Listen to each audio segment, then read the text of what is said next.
higher thoughts, more understanding of who you really are. And then following that, we're moving on to chapter 6, the system of meditation, dhyan in meditation. So contemplating deeply and staying immersed in that contemplation in one's life. And then the topmost system of that evolving meditational yoga is bhakti. So that's what we're talking about. The middle 6 chapters of Bhagavad Gita are explaining how to do bhakti. And then the last 6 chapters, because there's 18 chapters, starts with what you see on the screen. There's the beginning of chapter 13, Arjuna asks 6 questions. Basically, matter and spirit, matter and spirit, matter and spirit. But he asks it in different ways. What's the field of activities and the knower of the field of activities? Matter and spirit. What's knowledge and the object of knowledge?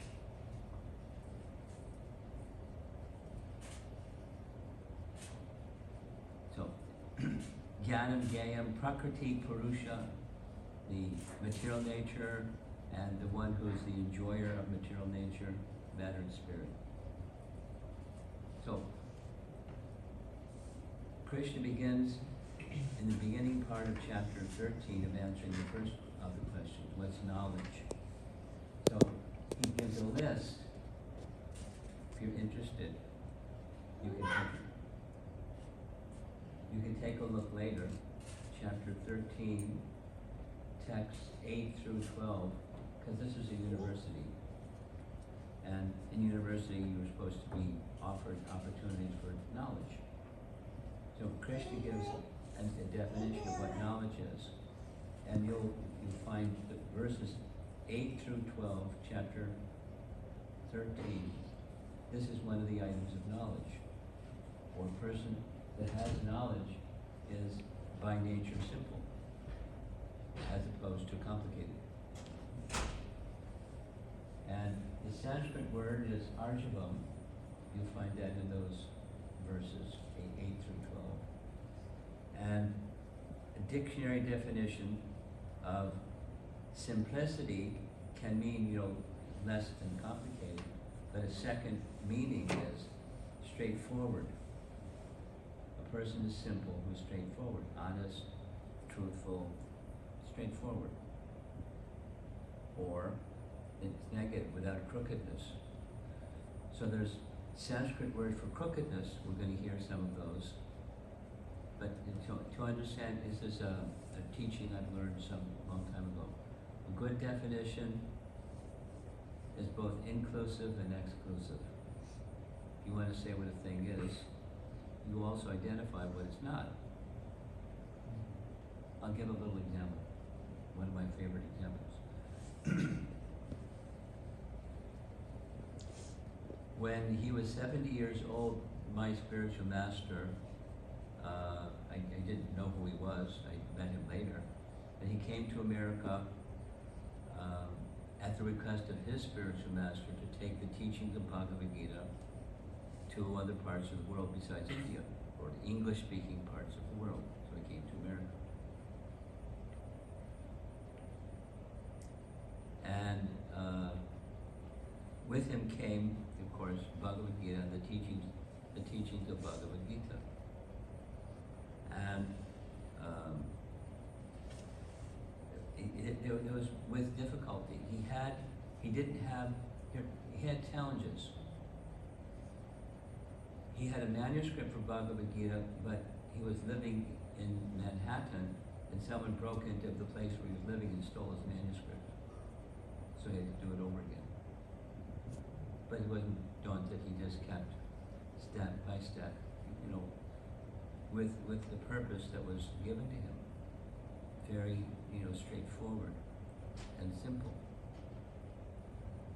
without attachment to the results. Remember, karma yoga, without attachment. So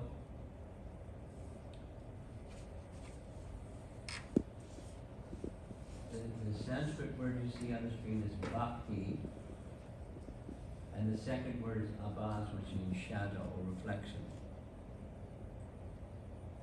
So, you know, think of a mirror. Here's a mirror, and over here is an apple. You can look in the mirror, you can see the reflection of the apple, but there's no apple. There's no substance. So abhas means the reflection or shadow of something.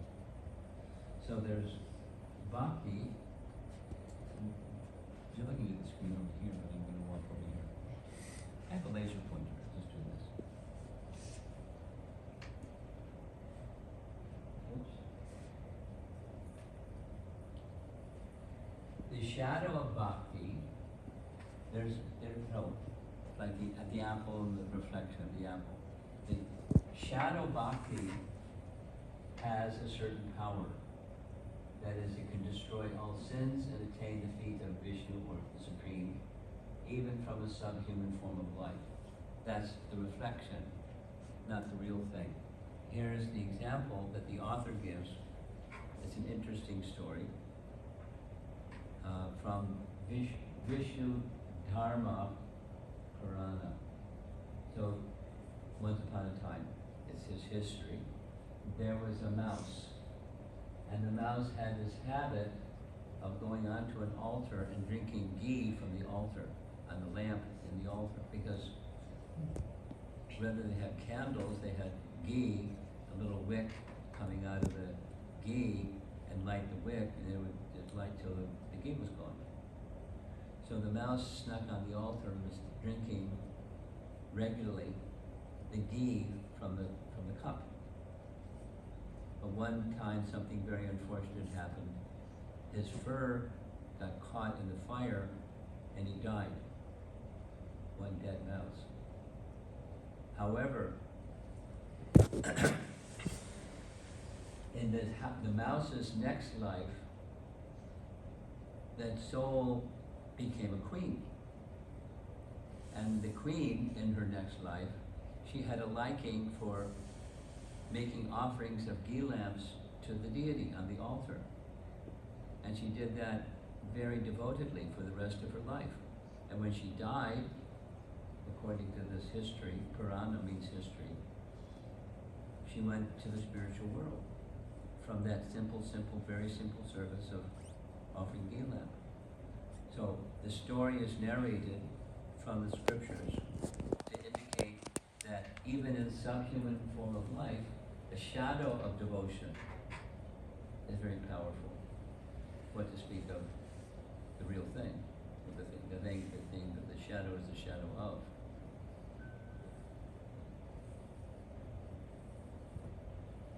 So the next reference this is from Srimad Bhagavatam. This is the undergraduate study, ABC. And then the graduate study has a different name, same concept, but just a graduate level study of the same thing, called Srimad Bhagavatam. And in that Srimad Bhagavatam, there's a verse spoken by the speaker who says, there you see that in red letters, Rijubir. What grateful soul is there who would not render loving service to such a great master as the Supreme, as the personality of Godhead? The Lord can be easily pleased by spotless devotees who resort exclusively to Him for protection, though the unrighteous man finds it difficult to propitiate Him. So, emphasis on this word Rijubir, because this has something to do with being straightforward, as opposed to crooked or pretentious or complicated or simple, but just very simply unpretentious, straightforward, and simple devotion. So that's the topic, is simplicity and straightforwardness. And it has its merit, especially, even in the world an honest man or a simple man, a straightforward person, you can trust them. They say you can trust because they're honest and straightforward. And a crooked person, you don't know what to believe. So it's merit, even in the world, being simple and straightforward and honest.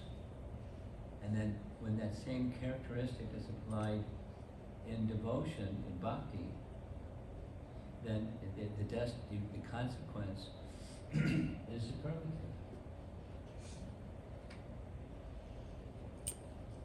So, a little background. These are references from VS, means Bhakti Sandarbha.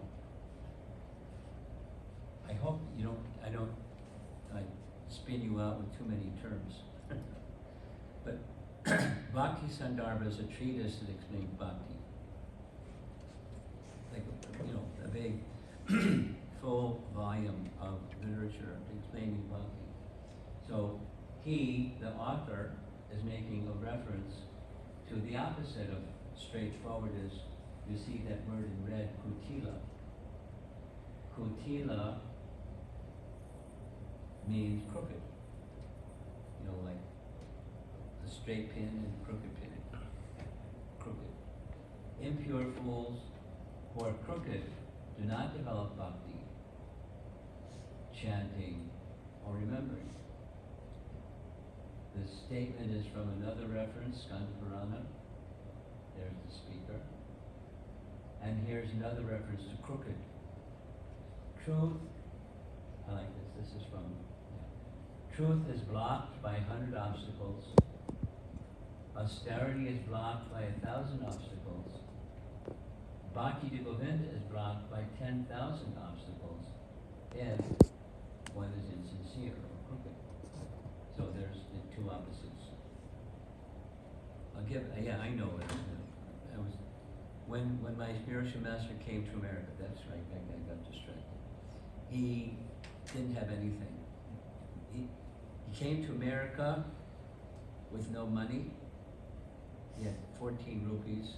In that time, you couldn't even exchange rupees for dollars. It was like nothing. When he came by boat, when he got off the boat, there was nobody there to greet him. He didn't have a place to go. He had come to America on a tourist visa because there was the son of a friend of his was living in Butler, Pennsylvania, and his friend's son wrote him an invitation letter, and with that invitation letter he got a visa. So he came to America by boat with no money, and there was nobody to greet him in New York City. It's not a friendly place. Somehow, he got some help. He got on the bus station and took a bus to Butler, Pennsylvania. And after some time, he came back to New York, and so he had nothing. And for maybe a year, the living situation was very simple. I mean, he met a man who was a yoga teacher. Dr. Mishra was his name. And his friend, Dr. Mishra, had an office. So my spiritual master stayed in his office. The office means there's no toilet, no kitchen, no place to bathe, no place to use a toilet. So he went to the Dr. Mishra's place, and he did those things, and then he lived like that for some time. Very austere. And in course of time, some little following came, and one of the devotees was going to go to India, so he wanted them to bring back a drum. And the type of drum that is traditional is called a mridanga, where it's one end is a little bit bigger, the other end is a little bit smaller, and you play the drum like this. A deeper sound on this end, a lighter sound on that end. It's a nice musical instrument. So he told them, I want you, if you can, here's an address in Calcutta, I know, where they have a whole street of drum sales, but here's what I want. And so he had to tell them what to get and what not to get. It's a two-ended drum, because what they were using at the time was like a bongo drum. Do-be-do-be-do. Because that's what there was. That was popular at the time. But so it's two heads, but they're on this, they're not like this. And there are some that are clay, and there's some that are wood. I want one that's clay. And I want it about this size, not that size. So, in short, he had to describe what a mridanga is and what a mridanga isn't. So this is what's going on here. What straightforwardness is and what straightforwardness isn't, or sincerity is, the opposite of sincerity. It's a good definition. That's what's going on. So here's a reference that said, insincere people can never achieve spiritual attainment. No way. They can't attain bhakti if you're crooked or lacking in sincerity. Then there's a little example that's given in the same section of this treatise on bhakti. And in this big history of greater India called Mahabharata, there's a scene just before this big battle that comes right in the middle. And the scene is, here's Krishna. He was requested by the good guy's side, by the Pandava's side, see if you can make an arrangement so that there isn't a war. Make a peace, try to make a peace settlement. So Krishna went. And the other fellow, the bad guy's side, his name is Duryodhana. Duryodhana wanted to, because Krishna is really powerful, he wanted to win him over to his side. So what he did was, he made this nice reception when Krishna was visiting from another city. And he made a big presentation in this public assembly. I'd like you to have a meal at my home, because it's just culture. Cultured people, you invite somebody and you have them for lunch. Invite them over for lunch. So Krishna said two things. One may eat if they're hungry, and I'm not hungry. But sometimes you may eat even if you're not hungry, if there's love. And then you may eat. And in this case, there's no love. Because you despise the Pandavas, in particular you despise Arjuna. That means you despise me because I love them. And you know I love them. And so you're playing as if you have love for me, but there's no love. So no thanks. No lunch. But I'll go where there's love. So there was another resident of the same location. His name is Vidura. His history. Name people you don't know who they are. So he went to Vidura's home. And Vidura happened to be not in his house when he came. His wife was there. And his wife was so excited. But they were poor. And so all she had was bananas. And she got so excited that she peeled the bananas and offered the banana peels. And Krishna ate banana peels. And the husband came home. What are you doing? And Krishna said, don't worry. It was not the banana peels I was eating, it was the love of your wife. And she has such love. And that's what is satisfying. When somebody offers me something with love, I'm happy to accept it. In contrast to when there isn't. Then no appetite.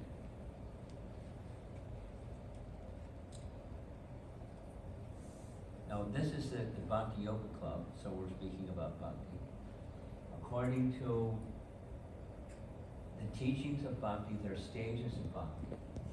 And the beginning is faith, then comes association with those that have Bhakti, and then you can receive from those who have Bhakti if you have faith.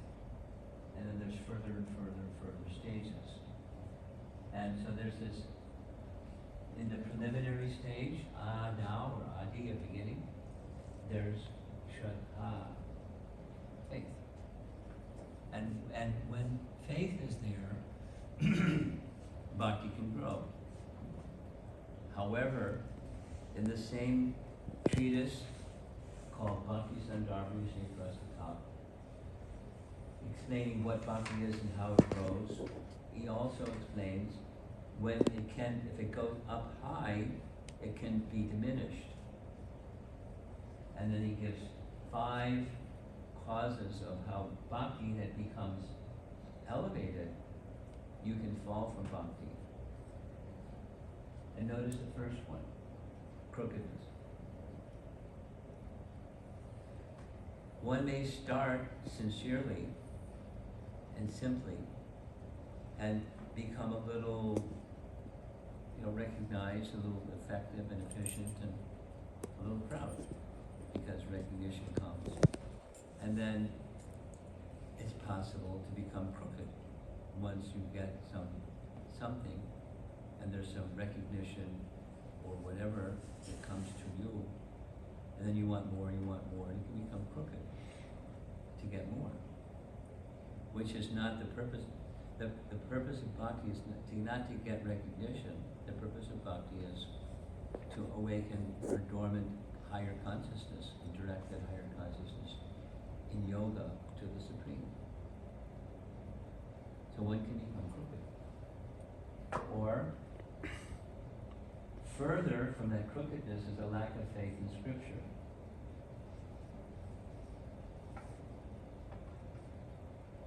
I'm gonna fast forward a little bit. Here's a nice story of King Nriga, who had this problem of thinking that Scripture was exaggerating, not having full faith in Scripture. It's a pastime that took place in Krishna's childhood. No, and when Krishna was in his adulthood, he's living in Dwarka, and there was a king pictured on the right, and the king, that's this fellow, he had bhakti, but he didn't have full faith in bhakti and the scriptures that teach bhakti. But he had faith in doing good work. And one of those good works is being charitable. So one of the things he liked very much to do is he had wealth, because he was a king. So he met with brahmanas, priestly men, and he would give them a cow. And he did it regularly and gave thousands of cows on a regular basis, periodically, on a regular basis. So one fine day, something unfortunate happened. And that misfortune was, one of the cows wandered back into the herd. He had given the cow to one of the brahmanas. And the cow wandered back in the herd. And he gave that same cow to another brahmana. And then one of the two brahmanas said, "Hey, wait a minute, that's my cow." And the other second said, "No, he just gave it to me. It's my cow." And they were quarreling over whose cow, both being gifts. The king saw that dispute. He said, "You know what? I'll give you 10 cows. I'll give you 100 cows. No, I want that cow." That was the pride. So, therefore, he then cursed the king. "You're a cheater. You took the property of a Brahmin and gave it to someone else. You're a cheater. You should be punished. I curse you that you become a lizard." And poof, he became a lizard. The Brahmin was power. And, a little angered, over the top angered, person to become a lizard. So the king became a lizard. This is in the 10th canto Bhagavatam. And one day, there were some children playing in the area where there was a well, and they saw it was one of those wells, the water was dry, like a dry well. They looked in the well, trying to like get the lizard out. They couldn't get the lizard out. They tried this and that. So they went and asked Krishna, "Can you help us?" So Krishna had mystic powers. He reached his arm down into the well and just touched the back of the lizard, and then all of a sudden, the lizard showed he was the king. Lizard body was cast off, and the king's body was then presented. And the king, by this time, had this realization. You know what? I had more attachment to giving and charity than the higher principles of bhakti. And that was my fault. Because of that fault, I had to undergo this difficulty. Because when you do good works, does it sometimes happen that misfortune comes, or you go out of your way to do an act of kindness for someone, and they read it the other way? It happens. It's happened to me. What do? You know, so it's just not just do for goodness sake. Bhakti is not just doing good things for goodness sake. Bhakti is you do things for the satisfaction of the Supreme. Like, there's a master, a supreme master, and you serve the supreme master, whatever the master wants. Service to the Supreme. That's bhakti. Loving activities. So we'll go back to karma yoga. Karma yoga is you have your nature, you have an occupation according to your nature, and you do that. But you're not entitled to the results, so you offer the results to the Supreme. That's karma yoga. As the yoga part is offered to the Supreme. Bhakti is not just so I don't have attachment to results, but I want to please the Supreme. You know, for example, doing some duty, like, you know, you're a professor at the school. So supposing, you know, you're a professor at the school because you get paid. You went to college, you got a degree, now you're a professor. It's not love, it's I do something and the result comes, and I take care of my family with the result that comes. And then there's a stage above that, a consciousness stage above that, where that is incidental. What's the higher thing is, I want to satisfy the Supreme. So I have intellectual capacity, and let me use that in a way that's pleasing to the Supreme. So like, the professor is conducting the Bhakti Yoga class and helping students who are going through the university, in addition to doing well in your academics, to learn something more about serving the Supreme with love. That's the Bhakti element in living a life as a professor. And then you can, you know, from any other occupation. The principle of Bhakti is connecting with the Supreme through loving service. So the king learned his lesson. And there's some very nice, you can see from the painting, he offers some very nice prayers, and he shares all of this in his own elevated language, because he's a king. And he's learned his lesson. Now he resumed his position as a king, but, you know, in higher consciousness, king, then mixed, having not so much faith in bhakti, and a lot of faith in being charitable. Because when you do something like charity, something happens. There's a result. When you do acts in goodness, there's a good result. Dharma leads to elevation of prosperity in this world or the next. It's a law of nature. You live within the laws of nature, you do good works, you get a good result in this life or the next. He had faith in that. Now he has faith in something beyond that. That's a nice example. So, back to, we're going ahead and go back now.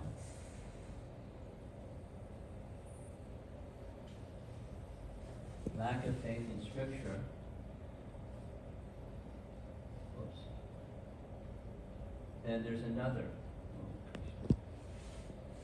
Absorption in things that detract one from faith in Bhagavan. Bhagavan means Krishna, the Supreme. I may fall from the position of bhakti if I have a lot of attachment to trivial things. And those trivial things make absorption of consciousness such that my attention goes away from the Supreme.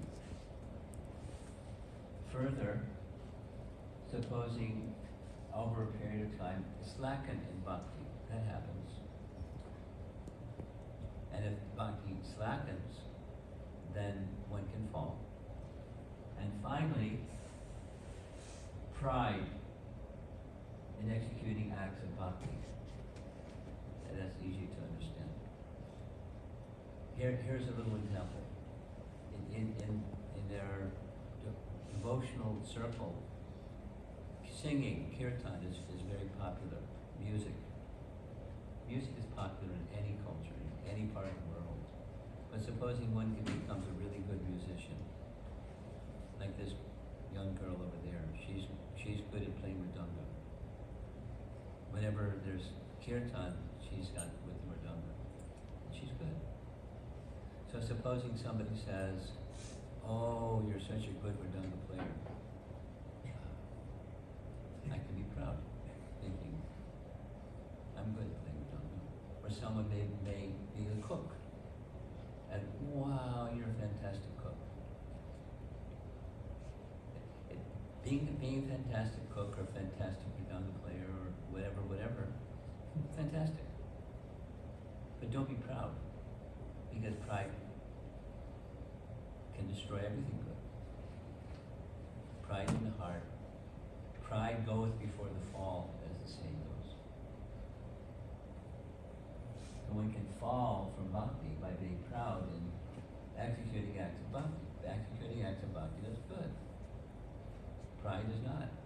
Pride can destroy everything good. It's a powerful force. Here's a little summary. Now this is a commentator who's commenting on all of this. His name is Vishwanath Chakravarti. The whole bhakti process can be summarized as follows.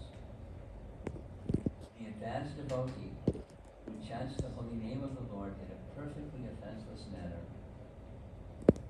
and is friendly to everyone can actually relish the transcendental taste of glorifying the Lord.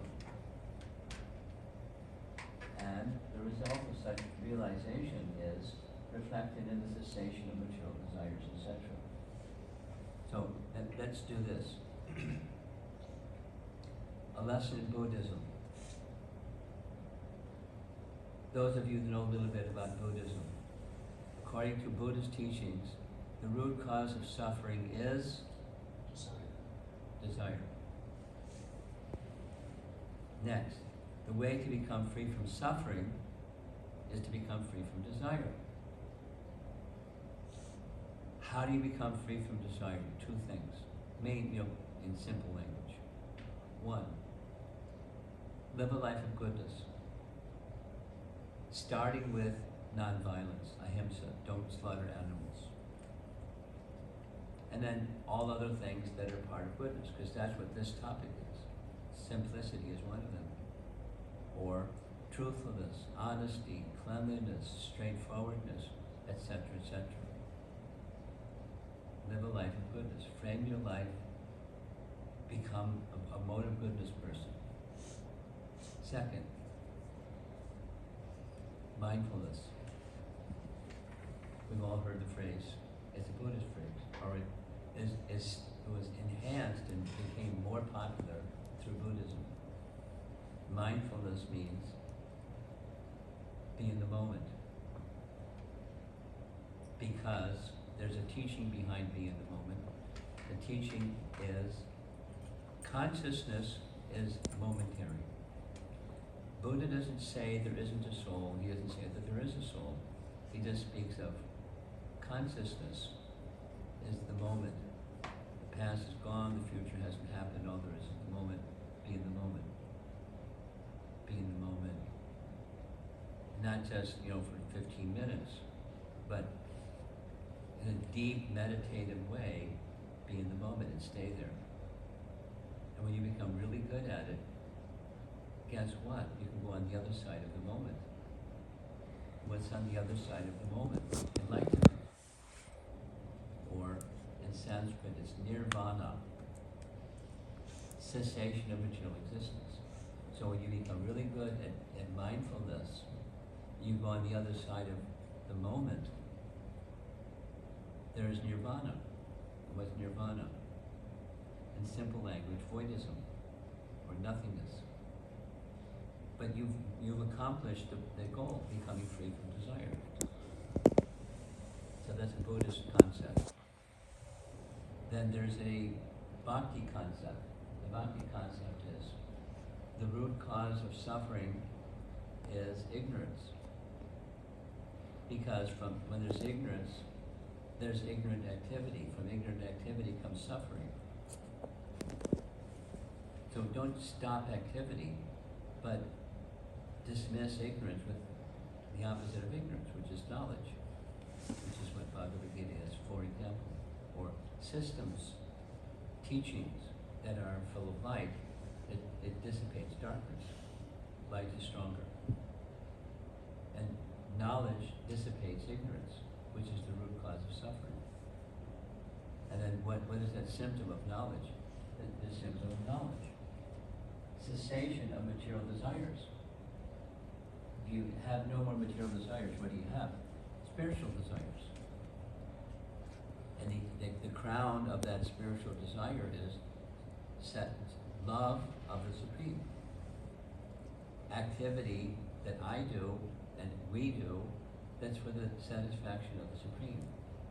And that's love. When you act not selfishly, but selflessly for another, like the love of a mother for her child, is the closest thing in this world to what real love is. She just sacrifices and sacrifices, and it's amazing what mothers do for their dependent. And it's natural. Not like you have to go to mother school. It's natural. All species of life do it. Fish do it, bears do it, lions do it, elephants do it, humans do it. It's a natural condition of the soul, is love. And when that love is directed to the Supreme, a cessation of material desire, because one is then full with spiritual happiness and spiritual desire. There's no room for the other kind.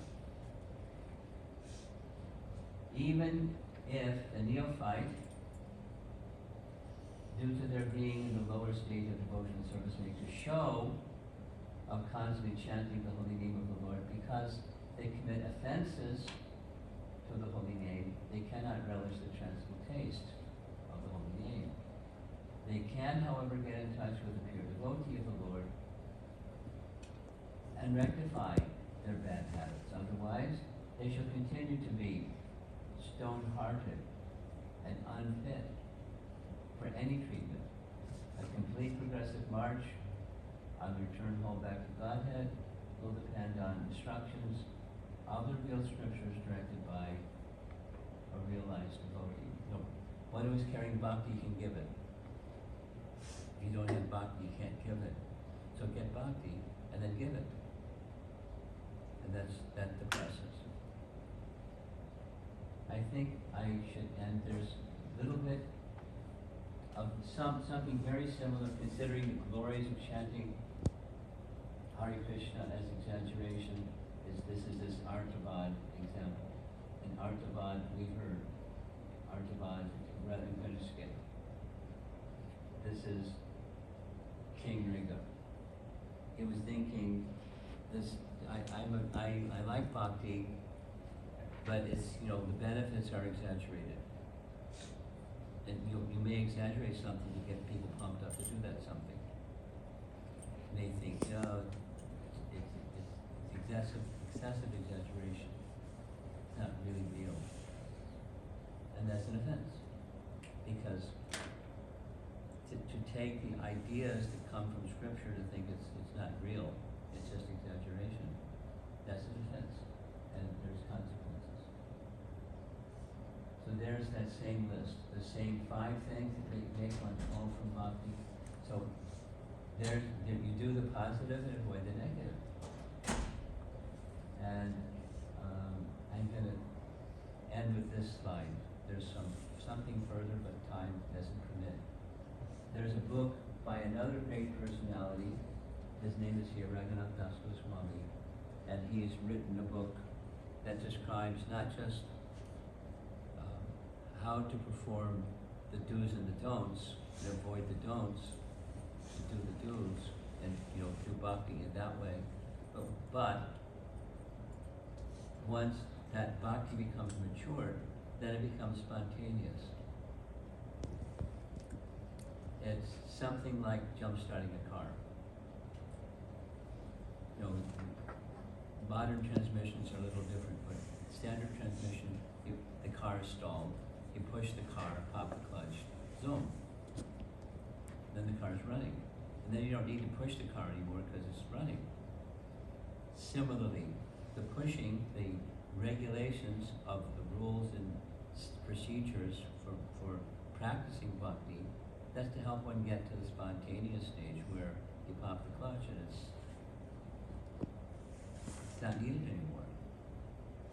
One may very well do, but if one doesn't do, one is on another plane or platform of bhakti, that's the spontaneous bhakti. And he is describing how, in this book,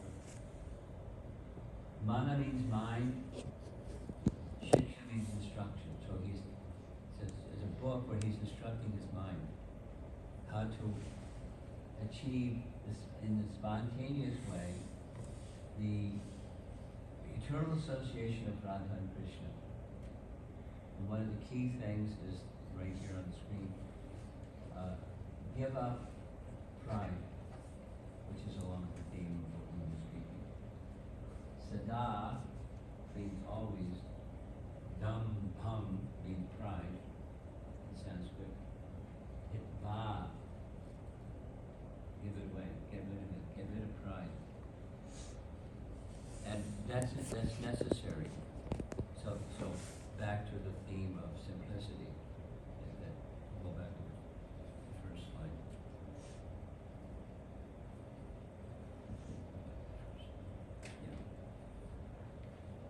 Yeah. It's the characteristic of someone who is situated in knowledge, not academic knowledge per se, but internal knowledge, knowledge that radiates light in your life and through the world in which you move around in.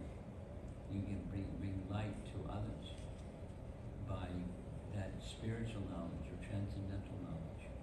And this is a characteristic. So you can say on the negative side, free from pride, or free from crookedness. Or on the positive side, very straightforward and simple. In your everyday dealings. It includes other you don't lie, you don't steal, you don't, so forth and so on. There are things you don't do.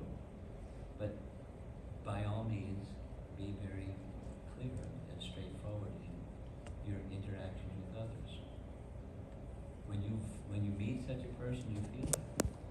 And in course of time getting to know that person, you earn they earn your trust. So when they earn your trust, you can share with them things that are personal and confidential, and not have them disclose it to others, but they'll keep it confidential and give wisdom. That's good association, and the world needs such good association. Need persons that have bhakti, including this quality of straightforwardness or simplicity as a trait of characteristic of their life and their consciousness. So that's the topic. And I'm a little reluctant to go through all the Sanskrit terminology, but it's helpful. I'll say one thing, and I find Sanskrit is helpful because it's new, and therefore you have to look at that term with a different lens and something you're too familiar with, you don't really think about it too much. So like this Arjava. And then, what does it mean? Or like karma yoga. What's the difference between karma and karma yoga? Karma means work. And karma yoga means work without attachment to the fruits of your work. What do you do with the fruits of your work? There's fruits of your work. What do you do with them? Offer them to the Supreme. That makes the yoga part. So, some apology for lots of Sanskrit terms, but it helps to understand the subject. That's why it's there. Look at this, 7 minutes. We're supposed to end. Any comments or questions? Anybody would like to discuss? Yeah. How long have you been engaging in this practice? What? How long have you been engaging in this practice? Me? 57 years. And what was the name of your spiritual teacher? Can you remind me of the name of your spiritual teacher? His spiritual teacher, Bhaktivedanta Swami. And little background. I didn't know anything about this when I was in undergraduate school. And then here's what happened. I started asking questions. I started asking some of the same questions I asked when I was a kid. Didn't get answers. And so I stopped asking them and started doing what you're supposed to do when you're a kid growing up in America. Be successful.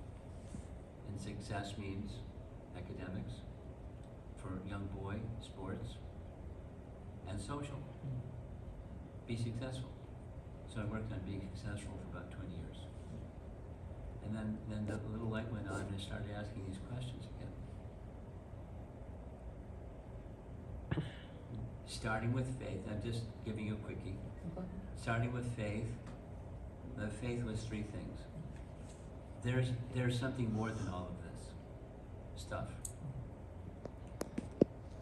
I have that inside me, some conviction.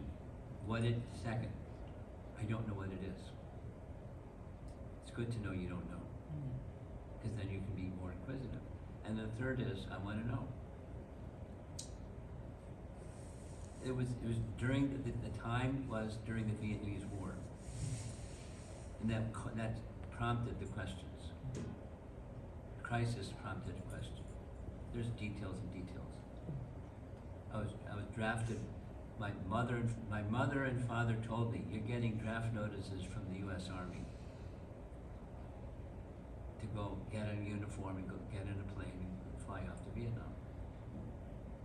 And I thought, taking somebody out of pre-med to go fight in a dumb war is double dumb. So I didn't respond. And they were on my case. You gotta do something. They'll put you in jail. You gotta do something. So then it started the questioning. What's a higher reality besides conflict and stuff? It was circumstantial, but now thank you for the United States Army for sending me draft notices. So with that questioning, I want to know, something happened.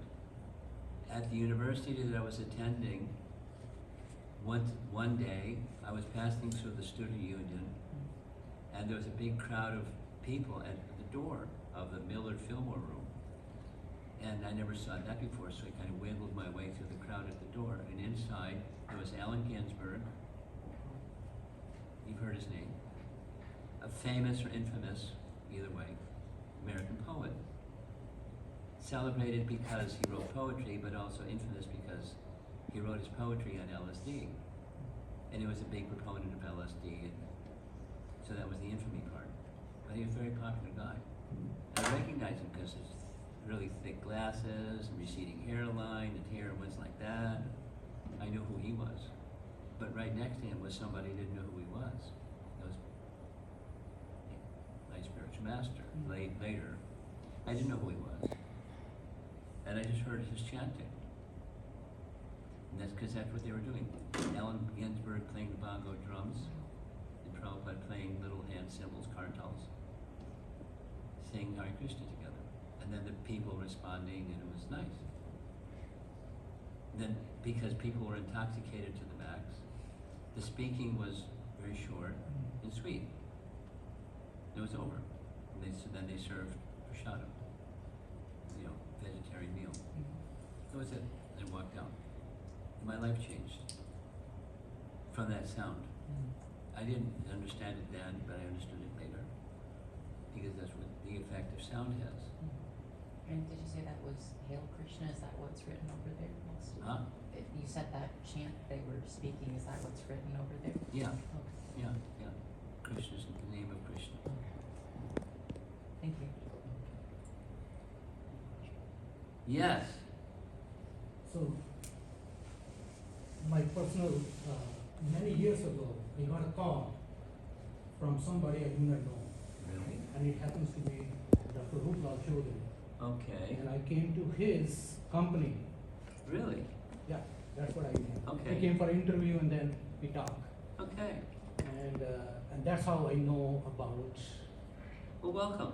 Now, my question is it possible that a lot of people met him, and I also met him, that this good connection or simplicity come from higher?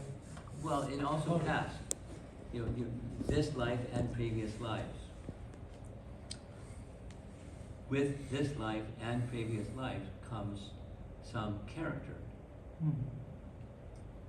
Goodness, passion, or ignorance in the three modes of nature are mixed. So you have some impressions in this life before you met him. That's the Adar Shraddha, the preliminary faith. There's some, like for me, and like this question over here, there's a higher reality. Where did I get that from? It wasn't just the Vietnamese War. It was my childhood and previous to childhood, previous life. Some intrinsic confidence that there's a higher reality. So you were carrying that, then you met him. And like so many other people that also met him, and some traction because of that Adar Shraddha, that preliminary faith.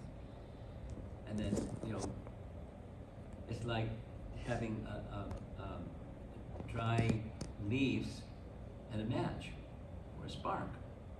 And the spark falls on the dry leaves and you got a fire. So you were the dry leaf and he was the fire, or the spark.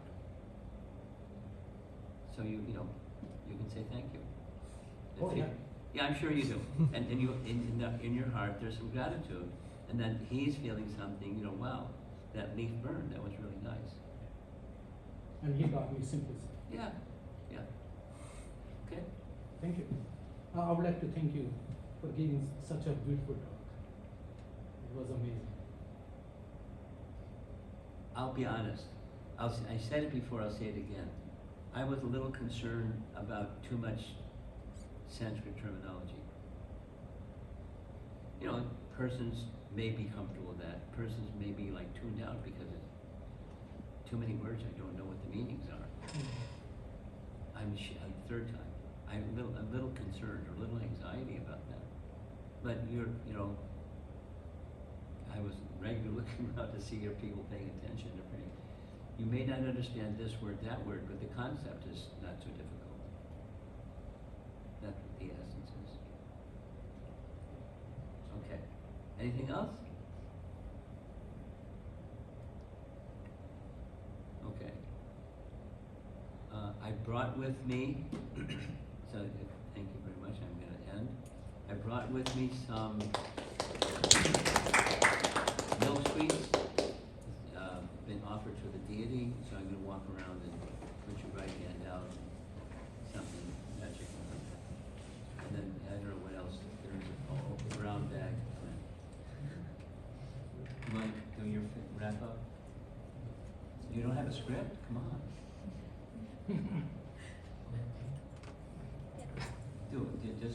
do it spontaneous, don't have to read it.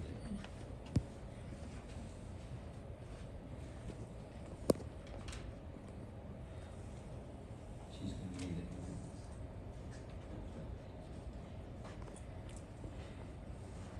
Hare Krishna, respected His Holiness Ramabala Swami Maharaj, on behalf of SIU Bhakti Yoga Club and everyone gathered here today, we sincerely thank you for your enlightening and heartfelt talk. We are truly grateful for your time, your wisdom, and your blessings. Thank you, Hare Krishna. Thank you so much.